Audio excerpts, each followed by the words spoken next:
Bismillahirrahmanirrahim. Assalamualaikum warahmatullahi wabarakatuh.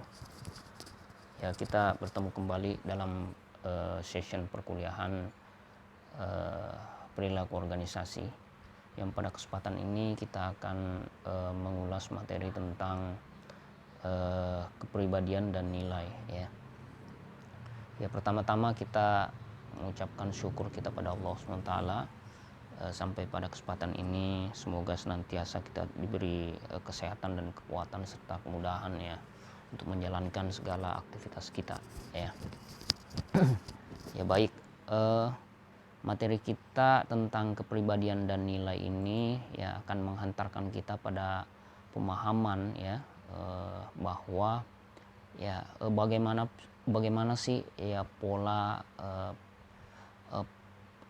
pikir dan pola sikap itu ya, yang dimana didasarkan nanti pada nilai. Ini penting. Nah, sehingga kita di dalam beraktivitas itu memahami betul sebenarnya konteks kepribadian itu berdasarkan dan berlandaskan pada nilai apa nantinya ya. Apakah kepribadian kita ini bisa dikatakan baik ya, luhur, atau memiliki kepribadian yang rendah ya. Nah, sebelumnya tentu kita harus mengetahui dulu ya tujuan dari perkuliahan kita ini ya. Diharapkan kamu mampu untuk memahami ya konsep kepribadian dan nilai. Jadi lebih awal kita berangkat dari definisi ya.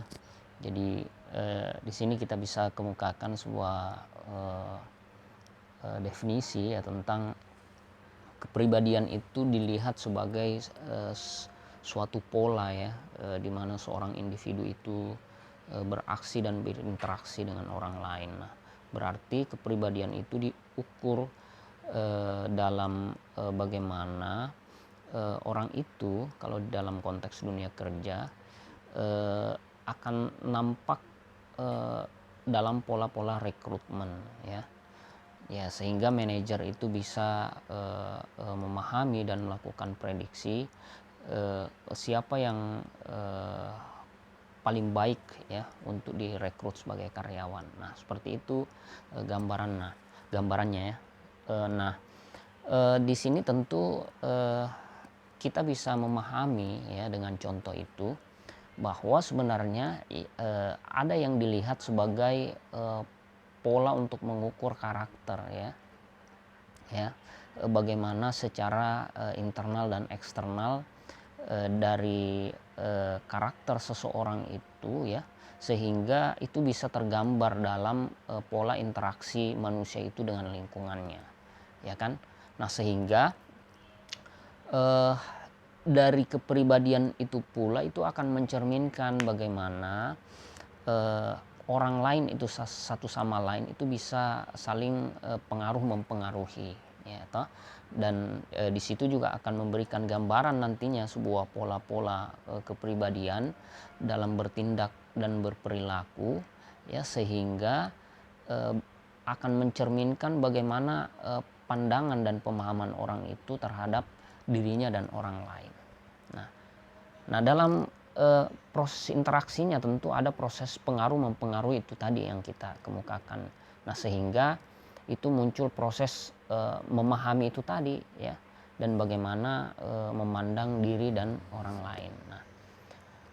Nah itu jelas kalau seperti itu, sehingga nanti kita bisa menganalisis fakta-fakta itu. Nah, kalau berdasarkan sebuah temuan ilmiah dengan pendekatan meta-analisis itu, maka sampai bisa dibedakan bagaimana kepribadian orang itu ya berdasarkan jenis kelamin ya dan karakteristik dari orang itu. Nah, apakah ini betul atau tidak? Nah, nanti dalam slide berikutnya ya mudah-mudahan ini bisa tergambar ya, sehingga kemudian dalam aspek peran manusia itu dalam keseharian dan organisasi atau tim ya, nantinya kita bahas konteks organisasi itu. Nah, maka di situ kita melihat dalam konteks peran itu ternyata ketika kita berbicara tentang kepribadian, nah di situ juga ada peran dari bagaimana logik manusia itu. Jadi otaknya ya toh, secara genetis dan hereditas bagaimana faktor-faktor keturunan dan otak itu dilihat. Ya, dia dalam berperan dan melakoni aktivitasnya itu yang bisa mencerminkan bagaimana si kepribadian orang itu. Nah, di sini kita bisa melihat bagaimana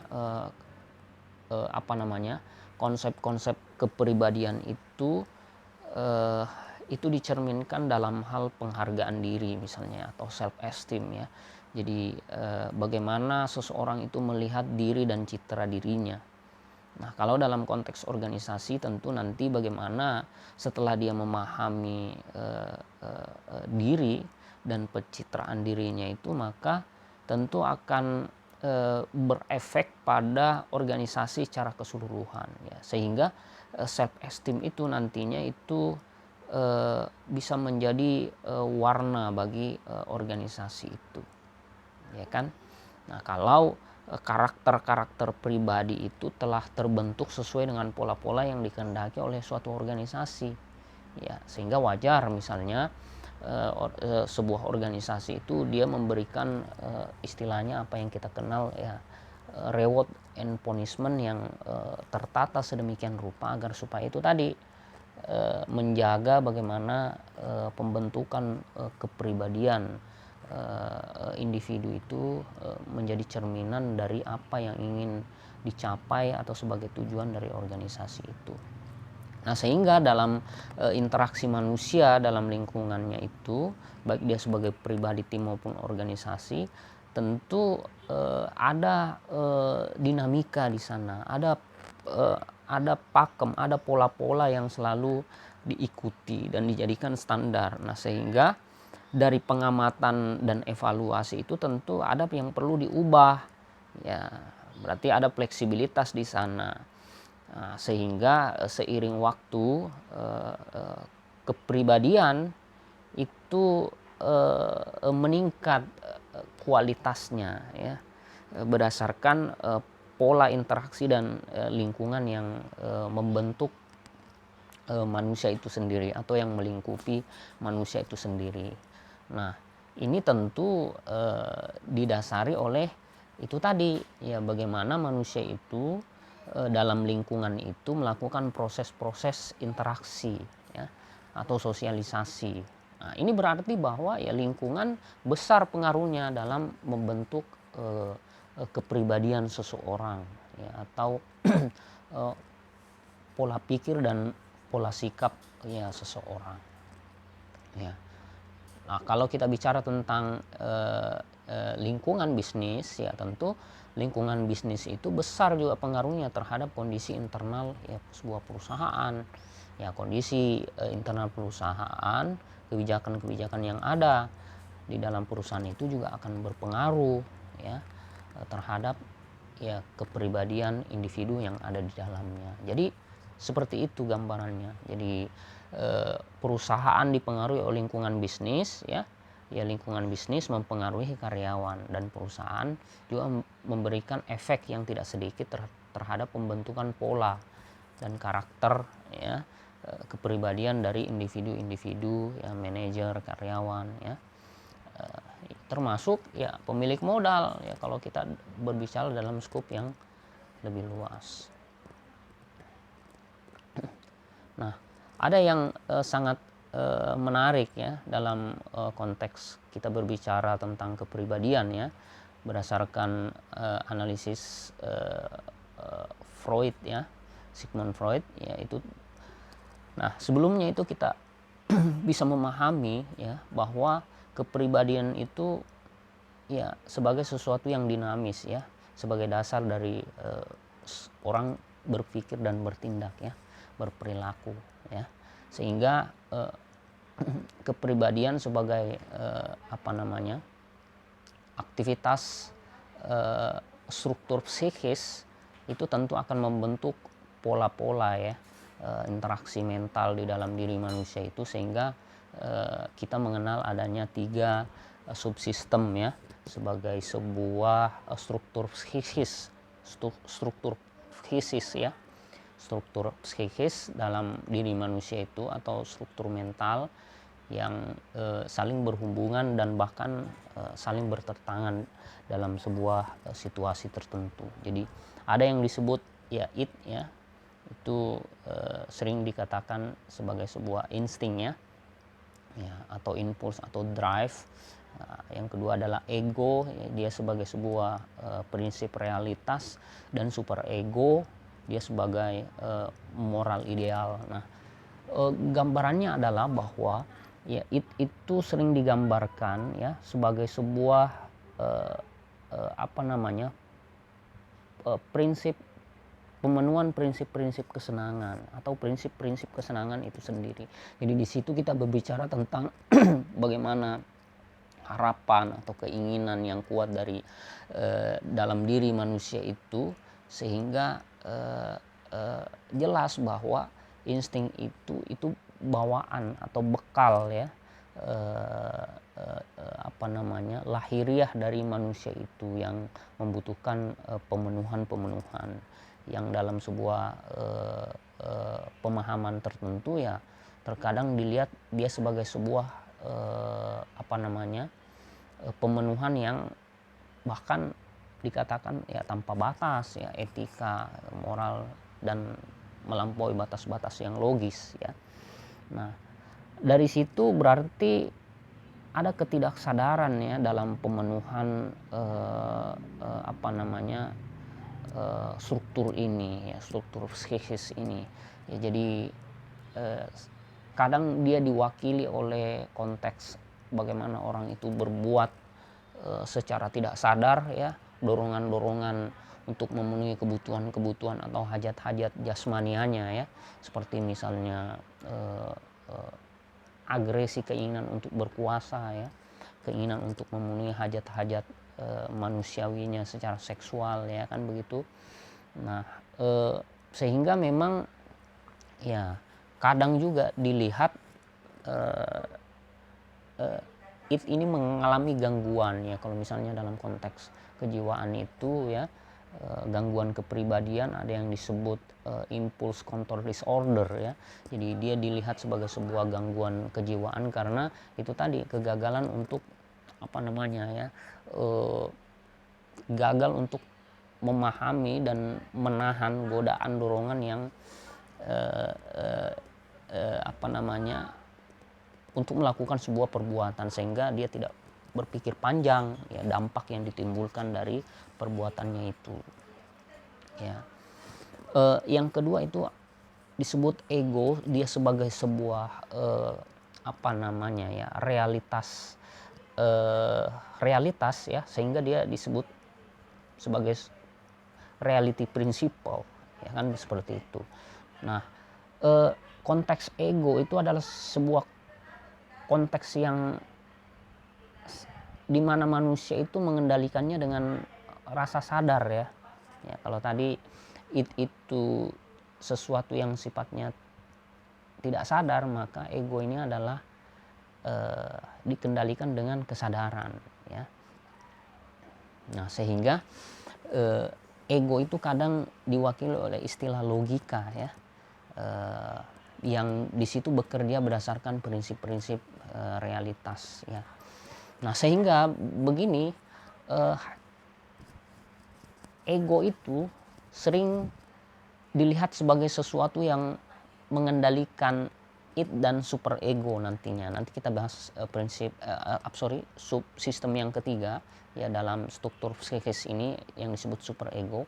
Jadi ego ini dia mengendalikan id dan super ego ya dalam interaksi dengan lingkungannya. Jadi ketika terjadi konflik antara id dan ego ini, jadi sesuatu yang sifatnya naluriah, insaniah itu tadi tidak terkontrol, kemudian ego ini sebagai sebuah keniscayaan realitas yang terkontrol ya, dengan kesadaran. Nah, dibutuhkanlah super ego ya toh. Nah, Artinya begini, konflik itu kadang juga terjadi jadi antara id dan ego. Nah, sehingga dibutuhkanlah super ego untuk mengendalikan konflik yang terjadi itu. Jadi interaksinya seperti itu. Nanti kita bisa berikan contoh dengan gambar sehingga lebih memudahkan kita memahaminya. Nah, super ego sendiri itu sebagai sebuah standar moral yang ideal. Nah, dia dilihat sebagai sebuah kekuatan moral ya dalam kepribadian itu yang merupakan sumber norma ya. Nah, sehingga kita memahaminya bahwa dengan adanya norma itu sehingga ego itu mampu menilai sesuatu yang benar atau salah, ya kan seperti itu. Nah, kalau kita melihat gambarnya seperti ini ya, jadi analisisnya seperti id, ego dan super ego ya. Kalau kita bisa berikan contoh di sini bagaimana konteks perilaku seks bebas ya, misalnya. Nah, perilaku seks bebas itu seks itu kan sebagai sebuah dorongan yang sifatnya pemenuhan hajat naluri manusia ya. Ya baik manusia ataupun hewan kan seperti itu. Jadi kalau dalam diri manusia ya itu adalah insting seksual ya, sebagai sebuah insting manusia yang perlu dipenuhi. Nah, tentu konteks perilaku seks bebas itu misalnya kebebasan itu adalah ego itu sendiri.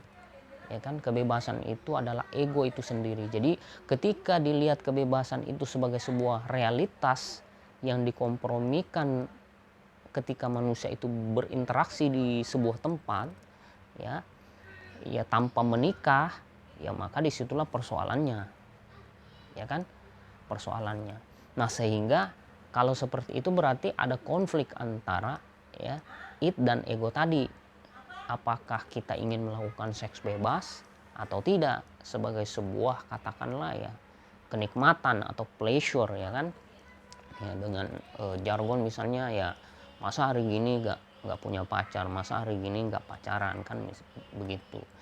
Jadi tentu ya disinilah peranan dari super ego tadi itu. Jadi bagaimana super ego dalam konteks agama ini sebagai sebuah sistem nilai itu mengatur itu. Jadi sebagai sebuah sistem nilai yang mengatur secara rasional. Nah, inilah pentingnya ya norma ya kan, pentingnya patron nilai ya, agar supaya orang itu bisa memahami pemenuhan-pemenuhan terkait dengan id itu tadi dan ego tadi itu. Ketika terjadi konflik misalnya seperti apa mengurai masalahnya dan bagaimana mendudukkan konfliknya. Nah, tentu disinilah manusia diberikan akal ya. Kita bersyukur diberikan oleh akal, tidak seperti halnya hewan atau binatang yang tidak diberi akal oleh manusia untuk memahami itu tadi ya, standar nilai ya, tidak memiliki kemampuan untuk berpikir ya, memahami bagaimana fakta, memahami informasi ya, dengan bekal panca indera yang dimiliki ya, kemudian diolah informasi itu dalam otak kita ya, kemudian kita memahami tentang realitas itu ya, kemudian kita bertindak. Kalau kita berangkat dari bagaimana kepribadian itu ya dikaji ya berdasarkan psikologi biologis ya, dalam secara eksternal itu bisa dilihat bagaimana peranan secara genetik ya, bagaimana otak itu sendiri ya, dan bagaimana bangunan konsep diri. Jadi dalam diri manusia ini memang secara genetis itu akan mempengaruhi ciri dan kepribadiannya, walaupun nanti memang pola dan interaksi manusia itu dengan lingkungan itu yang lebih dominan ya membentuk ya, artinya lingkungan terdekat seperti keluarga ya, pendidikan ya, masyarakat ya, dan kalau struktur otak sendiri ya itu juga tentu ya akan punya peranan tersendiri dari sisi biologis ya. Misalnya sering dikatakan bagaimana otak kanan itu bekerja sebagai pusat kreativitas, ya kemudian ya bagaimana otak kiri itu sebagai pusat analisis, otak depan sebagai kontrol, melakukan antisipasi terhadap sebuah peristiwa dan bagaimana mempertimbangkan konsekuensi perbuatan, ya kan. Otak bagian dalam itu terkait dengan memori atau ingatan, ya, eh, apa namanya, mengatur ya suasana batin, ya, dan motivasi. Nah di situ peranan biologis dari otak itu sendiri. Nah konsep diri dilihat sebagai itu tadi ya, self esteem, sebagai upaya untuk membangun pola pikir bagaimana memahami diri, ya. Ya inilah sebenarnya kita belajar juga tentang perilaku organisasi agar kita bisa membangun itu tadi, self esteem, ya, kemampuan untuk memahami diri, ya, memahami nilai diri, ya, citra diri, ya. Nanti berdasarkan pola-pola pemahaman bagaimana saya sebagai perempuan, saya sebagai laki-laki, saya sebagai suku ini, saya sebagai warga negara yang tinggal di Indonesia. Nah itu nanti punya pola-pola sendiri dalam membangun konsep diri, ya.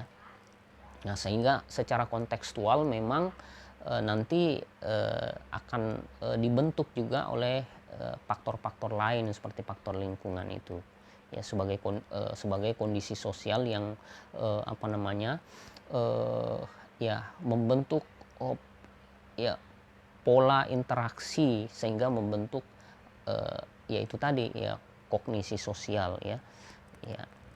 Dari interaksi dan sosialisasi manusia itu satu sama lain, ya, baik dia sebagai anggota tim, ya, maupun anggota organisasi. Nah di sini kita mengemukakan tentang bagaimana ciri kepribadian, ya. Ada yang disebut ciri kepribadian yang utama itu dengan pola Big Five itu, ya, Big Five karena di sini ada 5 ciri kepribadian yang utama, ya.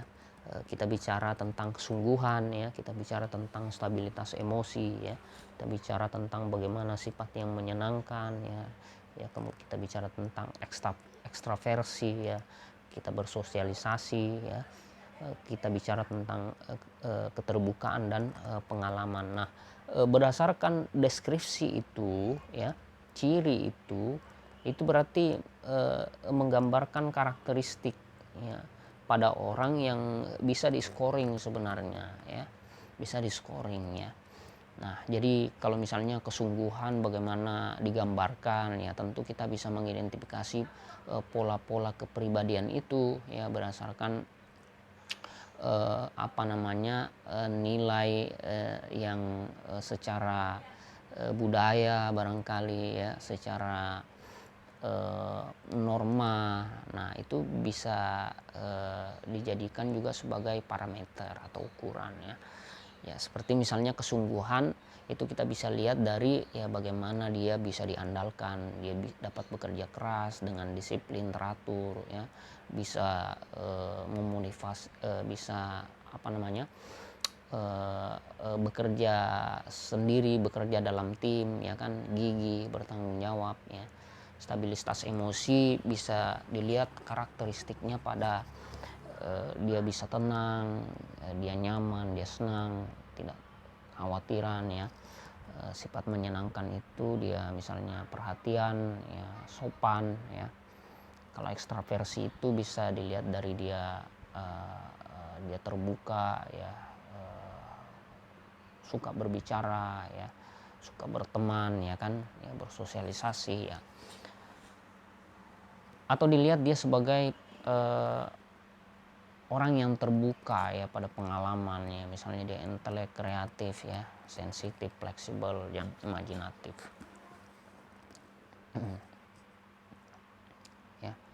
Berikutnya nilai, apa itu nilai? Jadi nilai itu, ya, itu sebenarnya bisa kita pahami sebagai sebuah patokan pola pikir ya dan sikap yang melandasi pemahaman ya, sehingga orang itu bisa memiliki sikap tertentu dan motivasi yang terukur. Kalau begitu berarti persepsi itu nanti ya, kita pembahasan berikutnya kita baru bahas tentang persepsi. Jadi nilai itu sebagai sebuah patron ya, untuk mengukur bagaimana nanti sikap dan motivasi seseorang ya, perilaku seseorang. Nah sehingga dalam pola-pola itu bisa mencerminkan dan menggambarkan tindakan itu dia berdasarkan pada pola apa, seperti itu ya. Nah, sehingga itulah nilai diri orang dari perbuatannya itu ya kan, bahwa dia dinilai baik ya, dia bertindak berdasarkan nilai apa ya, nilai moral semata atau nilai budaya ya kan, atau nilai agama. Nah di situ bisa juga dilakukan grading ya, atau pemeringkatan. Misalnya dia persepsinya berdasarkan persepsi apa ya, ya kan seperti itu. Sehingga ya itu yang direalisasikan dalam pola sikap dan tindakan atau perilaku. Nah ketika kita bicara tentang nilai, yang menarik itu ketika kita melihat orang berbuat, bertingkah laku itu pasti ada tujuannya ya kan. Nah sehingga kita bisa melihat nilai itu pada apa yang ingin dicapai atau diharapkan dari orang itu, dari tim itu, dari organisasi itu. Nah sehingga kita bisa melihatnya dia sebagai sebuah terminal value. Jadi dia dibahasakan sebagai perilaku dan hasil yang diharapkan, hasil yang diinginkan. Seperti contoh misalnya Anda ingin mencapai gelar sarjana ya, apakah semata-mata sarjana ya kan, seperti itu. Anda kuliah karena Anda ingin sarjana, jadi nilai dari Anda ingin kuliah itu karena Anda ingin sarjana. Nah pertanyaannya, apakah terminal value setiap orang itu sama? Pertanyaannya kan begitu ya. Ya tentu sangat memungkinkan berbeda ya. Ukuran atau standar yang dijadikan sebagai nilai orang tersebut ketika kita berbicara tentang konteks terminal value-nya itu pasti sangat dimungkinkan berbeda. Sangat dimungkinkan berbeda. Sebagai contoh misalnya bisa saja orang itu dia kuliah bukan semata-mata sarjana. Ya toh, diharapkan dia kuliah, dia bisa beribadah. Ya toh, sarjana itu sebagai hadiah terbaik bagi orang yang kuliah dengan baik, selesai tepat waktu dan memenuhi kriteria, ya kan seperti itu. Nah, orang dalam berbuat dengan standar itu tadi, nilai itu ya bagaimana cara mencapainya. Nah tentu disitulah ada yang disebut instrumen value. Jadi perilaku dan alat yang terbaik untuk mencapai tujuan tersebut. Jadi instrumen yang terbaik. Jadi bagaimana? Ya tentu bagaimana orang bisa sarjana, ya dia belajar dengan tekun. Ya belajar dan tekun. Ya, tekun itu melebihi kesabaran yang susah diukur. Ya kan? Ya tekun itu seperti apa? Ya kan? Nah itu kesabaran yang kontinu ya. Konteksnya seperti itu yang saya maksudkan. Nah, pemahaman tentang kepribadian dalam konteks dunia kerja ya, bagaimana manajer itu menilai dan memahami sisi-sisi kepribadian dan bagaimana kita memahami manajer itu sendiri kedudukannya dalam dunia kerja. Ya tentu untuk mengukur itu kalau kita mau melihat dari sudut kepribadian dan nilai, maka kepribadian itu kita bisa melihat dalam konteks bagaimana memilih antara kepribadian dan pekerjaan yang sesuai, gitu. Kadang orang, ya kalau Anda sarjana memilih pekerjaan sebagai katakanlah tukang beca, apakah itu sesuai kepribadian Anda atau memang itu kepribadian yang ideal? Nah, itu juga menjadi persoalan yang perlu diukur dan dikaji sebagai sebuah realitas. Tapi tidak berarti bahwa kita mengabaikan sisi-sisi standar moral atau standar agama misalnya, selama itu halal, ya kan. Nah, tetapi ketika kita memahami tentang kepribadian, nah dia merupakan memiliki nilai yang kita katakan itu tadi. Dia punya standar kerja, dia punya standar kepuasan, gitu. Dia punya sistem nilai, ya kan. Sesuatu yang diolah sedemikian rupa dalam pola pikir dan pola sikap orang itu sehingga dia bisa dinilai memiliki kepribadian tertentu. Nah, yang kedua adalah evaluasi kerja, ya. Bagaimana dalam melakukan monitoring dan kontrol terhadap sebuah pekerjaan. Nah, itu menjadi penting juga sisi karyawan dan sisi seorang manajer dalam sebuah perusahaan. Termasuk komunikasi, ya. Komunikasi, bagaimana pola-pola hubungan emosional, ya, hubungan informasi antara satu individu dengan individu lain, antara satu lingkungan dengan lingkungan lain. Nah, disitulah informasi itu penting dan komunikasi itu penting kedudukannya. Bisa jadi kita mengkajinya dari berbagai unsur-unsur dari kepribadian itu dalam pola-pola hubungan memahami kepribadian dan nilai. Ya, Anda bisa telaah lebih jauh, ya, bisa saja dia lebih banyak fungsi-fungsi yang berjalan, ya, bisa lebih dari 3 ya. Untuk nilai sendiri, ya, kita bisa melihat dari ketika kita berbicara tentang nilai, sebenarnya konteks kepuasan dan kinerja itu. Jadi bagaimana manajemen